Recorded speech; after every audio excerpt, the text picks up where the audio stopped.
Welcome to trade with books. आज करेंगे market का एनालिसिस कि अभी मार्केट में क्या चल रहा है, कौन से सेक्टर स्ट्रांग है, कौन से स्टॉक्स में आप पोजीशन बना सकते हो, अभी गिरते हुए मार्केट में आप क्या देख सकते हो, कैसे आप मार्केट में काम करने का एक तरीका बना सकते हो। देखो, मार्केट पिछले एक हफ्ते से ये कंटिन्यू गिर रहा है।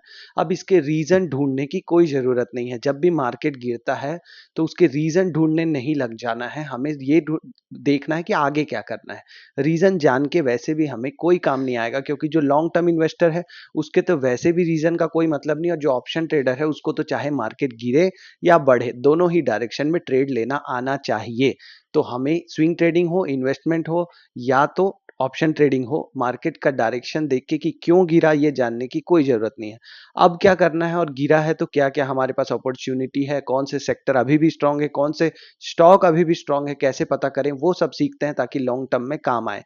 तो यहाँ देखो, ये मार्केट यहाँ पे लग रहा है कि बहुत गिरा है, बहुत तेजी से गिरा है, लेकिन अगर आप इसको वीकली चार्ट बना लोगे, जब भी आपको कोई चीज आपको बहुत ही ज्यादा भयानक लगे तो दूर से देखना चाहिए। जैसे क्रिकेट मैच अगर दूर से देखो तो अच्छा लगता है ना, लेकिन जो बीच मैदान पे खेल रहा है उसको सोचो कितना प्रेशर होता है। तो जब दूर की नजर से देखोगे, जैसे अभी डेली चार्ट में जो चीज बहुत खतरनाक लग रही थी वो अब वीकली चार्ट करने से बहुत ही ईजी लगने लग गई, कि वीकली चार्ट में तो लग रहा है कि अभी ऐसा कुछ हुआ ही नहीं, just a normal pull back, volume भी कम है। देखो, ये जो ग्रीन वॉल्यूम था यहाँ बढ़ते हुए क्रम में आया था इन तीनों कैंडल में, और इस वीकली कैंडल में वॉल्यूम कम है।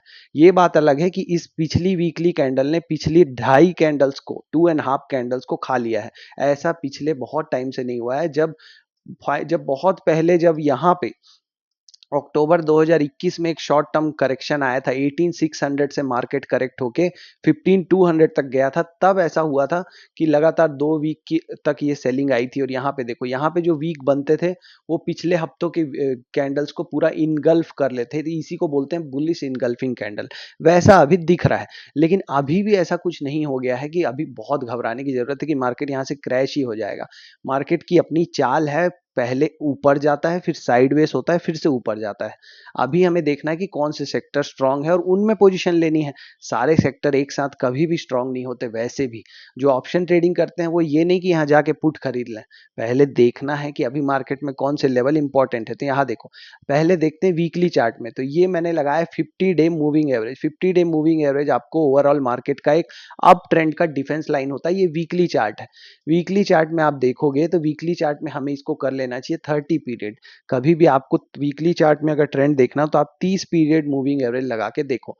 यहाँ देखो, 30 पीरियड मूविंग एवरेज से सपोर्ट लेके मार्केट ऊपर गया था, फिर से जब 30 पीरियड मूविंग एवरेज के नीचे आया इलेक्शन डे के रिजल्ट के दिन, तो वापिस से वीक ऊपर ही क्लोज हुआ था। ठीक है, तो मोटा मोटी ये आपको एक सपोर्ट दिख रहा है। तो अभी ये सपोर्ट है 23,720, 23,700 के आसपास मार्केट में एक सपोर्ट है। मतलब यहां से और 1300 पॉइंट नीचे। लेकिन उससे पहले इमीडिएट सपोर्ट वीकली चार्ट में क्या दिख रहा है आपको, वो है ये वाला सपोर्ट। ये जो इमीडिएट सपोर्ट है ये, क्योंकि यहां से देखो मार्केट नीचे जाने का ट्राई किया इस रेड कैंडल से। ऐसे ढूंढते हैं सपोर्ट और रेजिस्टेंस। काम करने का तरीका सीख लो, फिर हर वीक खुद से एनालिसिस कर सकते हो। यहाँ पे एक नीचे जाने की कोशिश किया, लेकिन वॉल्यूम रेड की कैंडल में देखो कम था। दिख रहा है, इस ग्रीन कैंडल में 3 कैंडल बढ़ती हुई आई थी, फिर इस रेड कैंडल में वॉल्यूम कम था। उसके बाद नेक्स्ट वीक एक ग्रीन बन गया जो कि पूरा पिछले वीक को खा गया, मतलब उसको उसके ओपन के ऊपर क्लोज कर दिया। तो यहाँ से आप ऊपर के लिए पोजीशन बना सकते थे। अब ये क्या हो गया, एक सपोर्ट। क्यों? क्योंकि यहां से बायर ने ट्राई किया है और सपोर्ट दिया है मार्केट को। तो ये हमारा इमीडिएट सपोर्ट हो गया, पहला सपोर्ट। तो नेक्स्ट सपोर्ट है आपका इस स्विंग के नीचे। अब इन दोनों सपोर्ट में से यहाँ पे निफ्टी को सपोर्ट लेना चाहिए। अगर सेलर स्ट्रांग है तो इस कैंडल को, इस सपोर्ट को इजीली ब्रेक कर दिया जाएगा। अगर ये सपोर्ट इजीली ब्रेक नहीं हो रहा है तो आप समझ लीजिए कि यहाँ पे बायर्स अभी भी स्ट्रांग है। नेक्स्ट वीक में प्राइस इस सपोर्ट को टेस्ट करेगा, और यहाँ से अगर वापिस से एक रिजेक्शन आ गया और बड़ा वॉल्यूम आया और एक ग्रीन कैंडल बन जाती है यहाँ पे, तो आपको समझना है कि प्राइस में अभी भी बहुत जान है। अगर यहाँ पे ग्रीन कैंडल बन गई with a bigger volume next week में, तो आपको समझना है कि बहुत जान है अभी भी प्राइस में, और प्राइस ऊपर जाएगा। यहाँ पे अगर एक इसके हाफ, ये पिछले वीक के हाफ के ऊपर अगर क्लोज दे दें, ऐसे आप जज करना, इस पिछले वीक के हाफ, इसका जो आधा है इसके ऊपर अगर क्लोज हो गया तो बायर्स अभी भी स्ट्रांग है। अगर मार्केट वीक होगा, अगर मार्केट वीक होगा तो प्राइस इस सपोर्ट को तोड़ देगा। और अगर इसको तोड़ता है तो फिर आपको एक बार के लिए अपनी स्विंग ट्रेडिंग में नया पोजीशन नहीं बनाना है।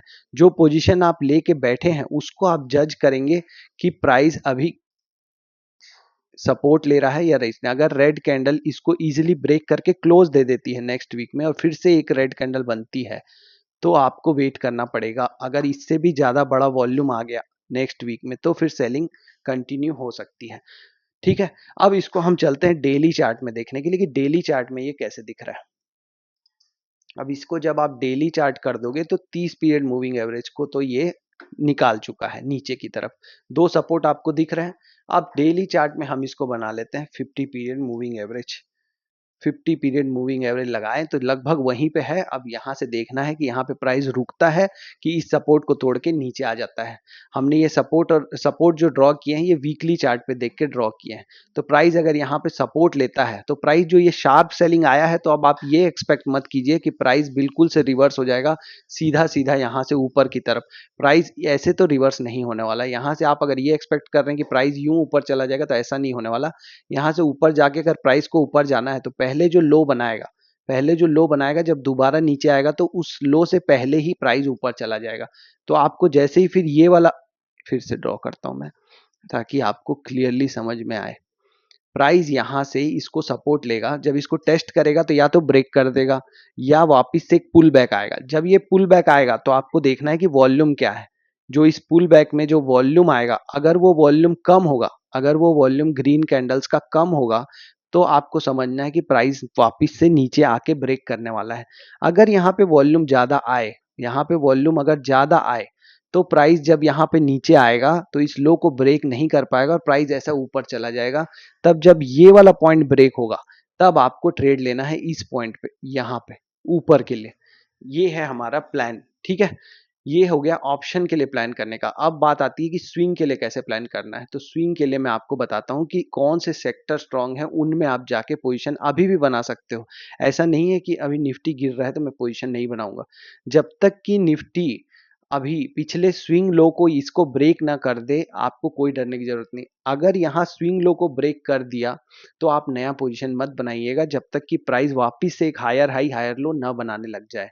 उसके लिए अब मैं यूज करूंगा रिलेटिव स्ट्रेंथ का हमारा सिस्टम, जिसमें हमने सीखा था अडाप्टिव रिलेटिव स्ट्रेंथ कि अभी कौन से सेक्टर स्ट्रांग है कैसे पता करें। तो यहाँ पे मैं इंडिकेटर में जाऊंगा और relative strength of stock by Bharat trader ये इंडिकेटर लगा लूंगा नीचे। अब इस इंडिकेटर की सेटिंग में जाऊंगा मैं और स्टाइल में कंफर्मेशन बबल ऑफ कर दूंगा। अब अडाप्टिव रिलेटिव स्ट्रेंथ में आपको एक रेफरेंस डेट चुननी होती है कि कहाँ से आप चेक करना चाहते हो कि मार्केट में अभी कौन से सेक्टर स्ट्रांग है। तो उसके लिए मैं ये इलेक्शन डे के पहले वाला कैंडल चुन रहा हूँ क्योंकि लॉन्ग टर्म में यही बता रहा है कि कौन से सेक्टर स्ट्रांग है। तो इलेक्शन के दिन से अभी तक कितनी कैंडल हो चुकी हैं, 85 डेली कैंडल्स हो चुकी हैं। 85 डेली कैंडल हो चुकी हैं। इलेक्शन डे का जो ये स्विंग हाई बना था ना, यहाँ से एक बड़ा फॉल आया था, इसीलिए ये दिन ले रहा हूं मैं क्योंकि इलेक्शन के दिन से जो फॉल आया है वहां से कौन से सेक्टर हैं जो निफ्टी को आउट परफॉर्म कर रहे हैं आज के दिन, मतलब निफ्टी से बेटर परफॉर्म कर रहे हैं, उन सेक्टर्स के स्टॉक्स में हम पोजीशन बनाएंगे तो हमें ज्यादा फायदा होने के चांसेस हैं। तो यहाँ पे जो ये 85 आया, इस 85 को मैं इस इंडिकेटर में जाके इनपुट में जाके 123 की जगह रख दूंगा 85। अब जब मैं 85 रख दूंगा तो निफ्टी में आ रहा है स्ट्रेट लाइन, क्योंकि निफ्टी को निफ्टी से कंपेयर करोगे तो ये लाइन स्ट्रेट होगी। लेकिन वन बाय वन देखते हैं कि और सेक्टर्स में क्या हाल है। अब ऑटो सेक्टर का जैसे ही हमने ग्राफ खोला, ऑटो सेक्टर का ग्राफ, तो ये दिख रहा है कि ये जीरो लाइन के नीचे है, मतलब ये जीरो लाइन पास है, मतलब ये वीक है। ऑटो सेक्टर वीक है और ये दिख भी रहा है। पिछले ये जो निफ्टी में देखो, पिछले ये जो फॉल आया है 4-5 दिन में, ये सेम फॉल ऑटो में भी आया है, दिख रहा है, मतलब कि ऑटो सेक्टर वीक है। मेटल सेक्टर देखो, निफ्टी में जो फॉल आया था क्या वो फॉल आपको यहाँ दिख रहा है? नहीं दिख रहा है। निफ्टी में ये जो 1 2 3 4 5 डेज से जो फॉल आ रहा है मेटल सेक्टर में, वो फॉल नहीं दिख रहा है। आरएस लाइन अभी भी जीरो के नीचे है, लेकिन आप वेट करो ये आरएस लाइन जीरो के ऊपर जाएगा तो आप मेटल सेक्टर के स्टॉक में एंट्री लेना, वरना मेटल सेक्टर अभी नहीं लेना है एंट्री, क्योंकि और भी अच्छे सेक्टर्स हैं। रियलिटी सेक्टर देखो, ये गिर रहा है, जैसे निफ्टी गिर रहा है वैसे ये भी गिर रहा है और नीचे भी ये वीक है, मतलब इसमें एंट्री नहीं लेनी। इंफ्रास्ट्रक्चर वीक है, यहाँ पे भी फॉल दिख रहा है और नीचे रिलेटिव स्ट्रेंथ मतलब निफ्टी से कंपेयर करके भी ये वीक ही है। पब्लिक सेक्टर इंटरप्राइजेस वीक है, निफ्टी से भी वीक है, मतलब नहीं लेना। एनर्जी सेक्टर यहाँ पे भी वीक दिख रहा है, रिलेटिवली भी निफ्टी के कंपेयर में भी वीक है, मतलब क्यों लेना है। फाइनेंस सेक्टर देखो सेम निफ्टी के जैसा फॉल और यहाँ भी जीरो लाइन के नीचे। Bank Nifty same fall zero line के नीचे। प्राइवेट बैंक, पीएसयू बैंक की तो बहुत ही खराब खराब हालत है, यहाँ से ही बहुत नीचे है, वो यहाँ से ही नीचे हो गया था। आईटी सेक्टर देखो बढ़ रहा है, ये देखो कितना सुंदर ट्रेंड लाइन ऊपर की तरफ है इस रिलेटिव स्ट्रेंथ का। और यहाँ देखो वो फॉल कहाँ है, जो निफ्टी में जो फॉल आपको दिख रहा है, ये जो फॉल निफ्टी में दिख रहा है, ये आईटी सेक्टर में फॉल है ही नहीं। मतलब आईटी सेक्टर के स्टॉक नहीं गिरे हैं, आईटी सेक्टर में अभी भी आप सही पोजीशन बना सकते हो। देखो सिंपल सा कॉन्सेप्ट सिखाता हूं मैं आपको, जब भी निफ्टी अपना लो तोड़े, पिछला लो ब्रेक करे, ये लो था, इस लो को निफ्टी ने ब्रेक कर दिया, लेकिन अगर कोई सेक्टर या स्टॉक अपना पिछला लो नहीं ब्रेक कर रहा है और स्ट्रांग है अभी भी, तो वो जब निफ्टी वापस से ऊपर जाएगा ना, तो ये सबसे ज्यादा ऊपर जाएगा।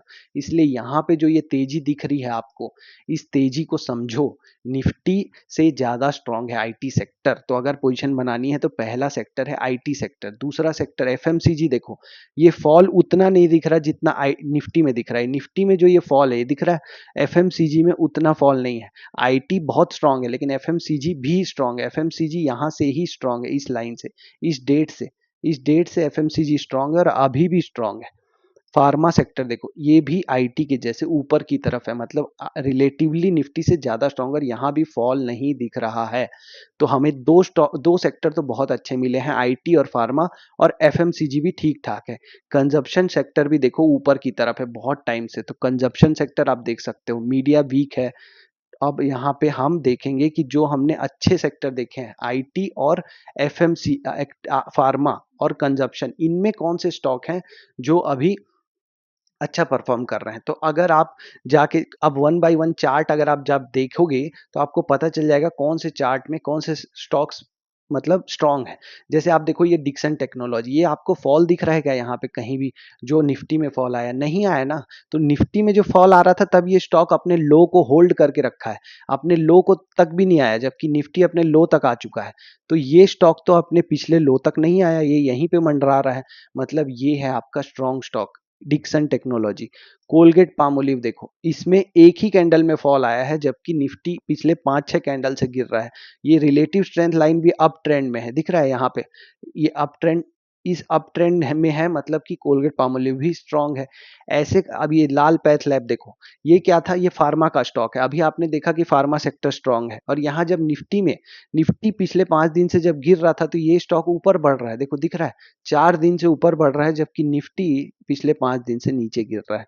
तो इसी को बोलते हैं कि हमारी वाली कार दूसरी कार के मुकाबले कितनी ज्यादा तेज भाग रही है। रिलेटिव स्ट्रेंथ का थ्योरी यही है, आप इस बात को समझो। यहाँ देखो रिलेटिव स्ट्रेंथ लाइन यहाँ से जीरो के ऊपर है, इस पॉइंट से, ये दिख रहा है नीचे। अगर आप इस पॉइंट से लाल पैथ लैब में एंट्री ले लेते, तो ये स्टॉक निफ्टी चाहे कुछ भी करे 2500 से लेके 3500 हो गया, और अभी भी ये ऊपर बढ़ रहा है। यहाँ से देखो यही सेम चीज मैं निफ्टी में बोल रहा हूँ। यहाँ पे जब वो आएगा इस सपोर्ट के पास, तो जब ये ऊपर की तरफ ट्राई करेगा, ये नीचे आया ऊपर की तरफ ट्राई किया, और जब ये वापिस आया तो इस लो को नहीं ब्रेक किया, इस लो को ब्रेक नहीं किया, और यहाँ से इसमें ऊपर चला गया। तो ये ऐसे ही निफ्टी में भी हो सकता है, उसके लिए भी आप तैयार रहो। क्यों गिर गया, इसकी युद्ध हो गया, उसका युद्ध हो गया, हर घर में मियाँ बीवी के झगड़े होते हैं, अगले दिन सुलझ जाते हैं, आपको बताने नहीं आते कि सुलझ गए हैं। आप एक कान लगा के सुन लेते हो दरवाजे पे कि झगड़े हो रहे हैं, आप सोचते हो कि रिश्ता ही खराब है। अरे रोज होते हैं भाई, रोज झगड़े होते हैं। ये ईरान और इजराइल जो भी है, ये लोग कब बंद कर देंगे कोई पता नहीं, फिर मार्केट घूम जाएगा। तैयार रहो, कौन से सेक्टर स्ट्रांग है। जब मार्केट गिरता है ना, तो सबसे अच्छी अपॉर्चुनिटी होती है आपको पोजीशन लेने की स्ट्रांग सेक्टर्स में। अभी तो चाहो आपकी गिरे, मार्केट बहुत गिर जाए, सोचो कि मार्केट पानी हो जाए, तब तो आपको नीचे से फिर वापस कोरोना के टाइम में जो ऊपर की तरफ रैली आई थी वो मिलेगी। अभी आप वेट करो, अगर आपको नहीं समझ में आ रहा है, पैसे को जमा कर लो और वेट करो। जब सिंपल से ट्रिक बताता हूँ, जिन लोग वर्किंग प्रोफेशनल हैं या जो है, निफ्टी में लगा लो 200 पीरियड का मूविंग एवरेज। क्या बोल रहा हूँ मैं, ध्यान से सुनना, 200 पीरियड का सिंपल मूविंग एवरेज लगा लिया मैंने, ठीक है। अरे यार तू रुक जा, सिंपल पीरियड मूविंग एवरेज मतलब ये लगा लिया। अब ये सिंपल पीरियड मूविंग एवरेज के पास जब भी आता है, देखो सपोर्ट लेता है, जब इसके नीचे जाता है तब क्या करना है, ये जो नीचे गया है ना, तब होती है बेस्ट अपॉर्चुनिटी पोजीशन बनाने की। जब भी मार्केट इसके नीचे जाए, इस 200 पीरियड मूविंग एवरेज के नीचे जाए और आपको नहीं आता है स्टॉक खरीदना या देखना, आप निफ्टी 20 खरीदना चालू कर दो। क्या खरीदना चालू कर दो? निफ्टी 20। आपने सुना है निफ्टी 20? ये निफ्टी का ईटीएफ होता है। आपने ब्रोकर के टर्मिनल पे जाके सर्च करो आप निफ्टी 20। निफ्टी, अब निफ्टी 20 का मतलब निफ्टी 20 नहीं है, निफ्टी और उसका लिखा होता है BEES, निफ्टी 20। अब ये क्या होता है? ये वन निफ्टी है, समझ लो ये ईटीएफ है। अब ये आप यहाँ से एवरेजिंग करना चालू करो जब मार्केट इसके नीचे जाएगा, और ये सोचो जब तक मार्केट इसके नीचे है मैं एवरेजिंग करता रहूंगा निफ्टी 20 को। मैं मार्क शेयर्स के बारे में नहीं बोल रहा हूँ एवरेजिंग करने के लिए, निफ्टी 20 के बारे में बोल रहा हूँ। जब मार्केट यहाँ जाए तो निफ्टी 20 खरीदते रहो, और जब वापस से इस लाइन के ऊपर चला जाए तब खरीदना बंद कर दो। अगर इस लाइन के नीचे गया तो मैं खरीद रहा हूँ, जब ये वापस ऊपर गया तो मैं रुक गया यहाँ पे।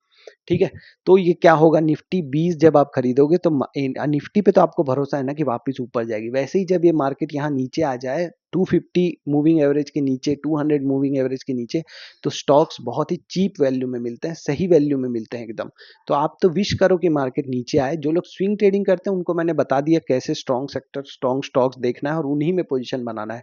जो लोग ऑप्शन ट्रेडिंग करते हैं वो लोग यहाँ पे सिंपली जाके बाई मत कर लेना, यहाँ वेट करना कि इस सपोर्ट के पास में कैसे बिहेव कर रहा है मार्केट। यहाँ पे आके अगर मार्केट ने एक ऊपर की तरफ दिया तो पुल बैक पे वॉल्यूम देखना, वापस जब आएगा तो देखना कि क्या ये ब्रेक हो रहा है। अगर ये ब्रेक हुआ तो यहाँ पे एंट्री मिलेगी नीचे के लिए। अगर ये ब्रेक नहीं हुआ और यहाँ से ऊपर गया तो इस को जब ब्रेक करेगा तो आपको फिर से एंट्री मिलेगी, क्योंकि इतने बड़े फॉल के बाद एक पुल बैक आना लाजमी है। उस पुल बैक को आपको जज करना है कि वॉल्यूम्स आर इंक्रीजिंग और डिक्रीजिंग। वॉल्यूम सबसे बड़ा इंडिकेटर है।